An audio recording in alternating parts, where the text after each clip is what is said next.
All right, welcome to the Get Lean, Eat Clean podcast. My name is Gryn, and haven't done a solo episode in a while, so I thought I'd just drop in here and talk a little bit about what's going on with my body and my health.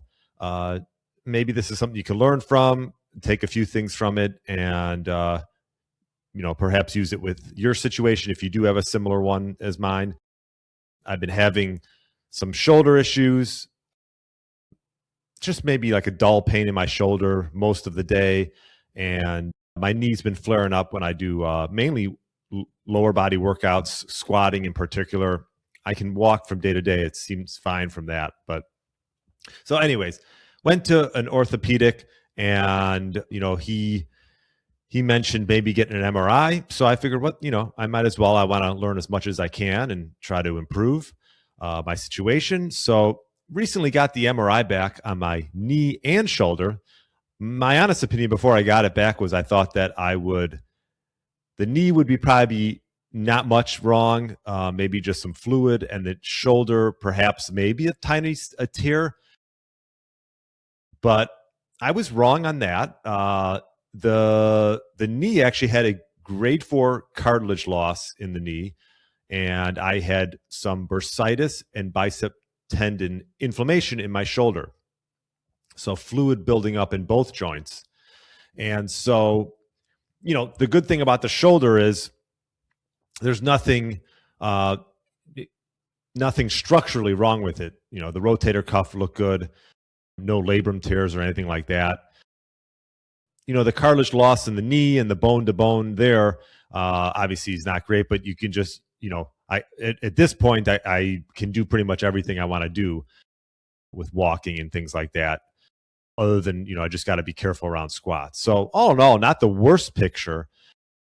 I got an anti-inflammatory from the orthopod called meloxicam. But I figured as a guy who's coaching mainly men over 40 on rebuilding their body naturally, I should sort of look and see if there's a better way to, help rebuild the body, whether through supplements, movement, training modifications. And that's what I wanted to go through today. Sort of my reasoning behind what I'm going to do to help get my shoulder right first, and then just sort of manage the knee. I will say it was cool. I got the MRI back, and the findings, aren't necessarily in the most easy to read English to understand the process. So I did use Claude, which has been unbelievable. It's probably one of my better friends, Claude AI, if you haven't used it. But so I'll just explain to you in sort of plain English what the MRI found, and then we'll get into what I'm doing. The knee, as I mentioned, grade 4 chondromalacia. Its cartilage on the inner kneecap is completely gone, bone on bone. That's the worst grade you can get. So not so great from that standpoint, but not feeling it too much, which is good. Subchondral edema, which is like a pooling of fluid. The bone itself is swollen underneath where the cartilage used to be. This is where I can, you sometimes might feel it when you're walking upstairs. But I actually haven't really been, so I've been lucky on that point. And then mild joint effusion. So that's like fluid buildup inside the joint. And then the shoulder is something called subcricoid bursitis. If I'm pronouncing this wrong, I apologize. Inflammation in the bursa at the front of the shoulder. This is what fires up what I can sort of feel when I'm swinging my golf club. It's not so bad on the takeaway, but it's the follow through. I can sort of feel it when that shoulder crosses my body, my right arm on my right shoulder. And then the long head of the biceps tendon and its sheath are inflamed. So that sort of gives me that front of shoulder ache. So, the good news, like I mentioned before, the rotator cuff's completely intact. The labrum is, no bone damage. The structural integrity of my shoulder is solid. This is purely just inflammatory. So it's just about managing it. And so I'm going to just talk about beyond just taking an anti-inflammatory, because I think that's what happens with a lot of individuals, especially 40 plus, they give you, and there's a time and a place for it. Meloxicam's and, targets what's called the COX-2 enzyme pathway to reduce inflammation. And it can work, but it's also, there could be some trade-offs. Could be some GI damage, gut permeability issues. potential kidney stress with extended use. So, again, I'm going to try to take it from a natural point of view and see if that works first. And then if I have to go um, with the meloxicam after that, then maybe I'll do that. So let me show you my sort of exact protocol that I'm going to run.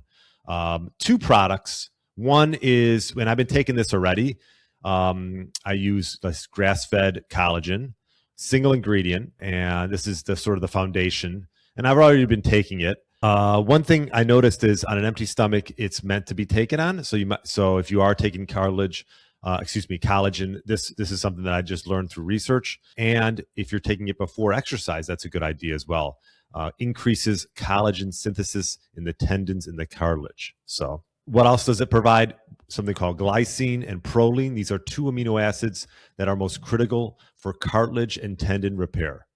So that's the first product I've been taking. Next is Pure Encapsulations makes a joint complex. There's a lot of joint supplements out there. This was some research I've done on my own and also using AI. There's 5 ingredients in this joint complex. One is called a undenatured type 2 collagen is in there. And past that, you're also getting 1,500 milligrams of glucosamine and chondroitin for joint health. You're getting curcumin, which can help with inflammatory issues. Boswellia as well is in there. And so hyaluronic acid is in there as well. So this lubricates the synovial fluid inside the joint. So 2 products I'm taking. Pure Encapsulations is a great supplement company brand. They're NSF certified. It's a clean label, 1 capsule a day. And so that's the first part of the protocol. And I am going to use like a low dose aspirin from time to time as well. Aspirin inhibits what's called COX-1 and COX-2 and could have some mitochondrial protective properties as well. So 1 325 milligram uncoated tablet with food once daily is what I'm going to also take with the aspirin. So I guess you could say 3 things I'm taking. What really clicked for me was with those MRI findings is alongside, my golf game, which is something obviously if you've been following, I'm a big golfer. I noticed that on the follow through, I was feeling it most. So I'm going to just probably take a little bit of a step back from swinging the club too much and, make sure my shoulder sort of the inflammation goes down and it allows me to play as the season comes on here. And one thing I will say is I'm working not only with strengthening the joints in the shoulder and the rotator cuff, is I'm going to continue to work on T-spine mobility as well. And we all know how important, if you've watched any of my videos on the thoracic spine and having mobility in that. So I'll have a daily shoulder routine beyond the supplements where I'll do, different movements to loosen it up, loosen up the shoulder and then do some stretching. One of them is called a cross body stretch. Pretty simple. Just take that arm across the body. Sleeper stretch. It's sort of hard to explain, but it's going to help improve internal rotation tolerance in the arm. I'll do arm circles. And then one thing that I did add, and if you go on my Instagram and you look, I do just a short example of how to use the body blade. And these are, it's like an ice oscillation that loads the bicep tendon through controlled low amplitude movement. So this is tendon conditioning. You'll see this in physical therapy offices a lot without aggressive loading. And maybe I'll do some more videos if you want on how to use the body blade. But if you're someone who's dealing with some shoulder issues like myself, I think daily using this can actually really help. And this is sort of a gentle stimulus that can really accelerate healing better than sort of going hard on sporadic sessions. So past that, I'll just do some activation, maybe some external rotation with the band, which I have done and showed before on my Instagram, but I can do that again. Wall slides to help activate the lower trap and the serratus for scapular stability. Also, thoracic rotation stretches. I've done some before, and I can show you that again. And then for recovery, heat before you do the routine, even just for 5 minutes, and then you can ice about 10 to 15 minutes after a session or after a round of golf. So I can put a link in the show notes if you're interested of this routine. And also maybe on my Instagram, try to show you some of the body blade and how I use that. If you go on there now, I showed you just sort of one variation. So, and that's pretty much it. I'm still going to do upper body training. Certain exercises are safer to train than others.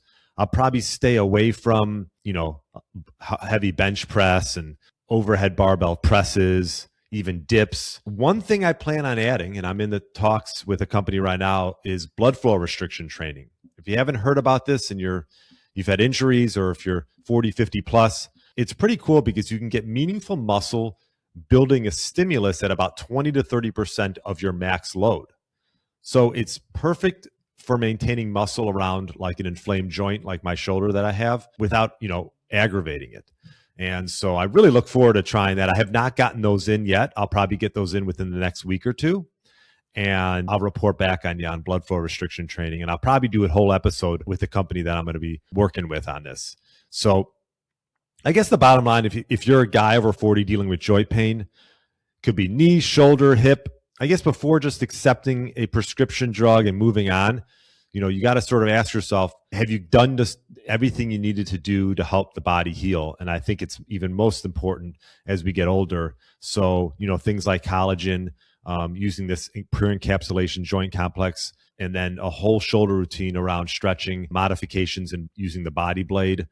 And then making sure that doing some icing after workouts or after a round of golf, nothing crazy here, but these are protocols that I'm going to walk myself through, and then any of my clients that come through, I can help utilize it with them as well. So, it's not just about training harder. It's about building a recovery foundation that lets you keep showing up, because last thing you want to do is miss time because you're injured.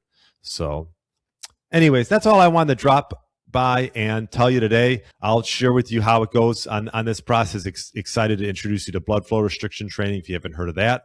And if you're finding this useful, let me know. Links to the description. I can put sort of my protocol in there if you want me to, are below. And yeah, if you're loving these videos / podcasts, I'd love a 5-star review. That'd be great. And then we can help get it out to more people and help people heal themselves. So thanks so much for listening, and have a great rest of the day. I'll see you in the next one.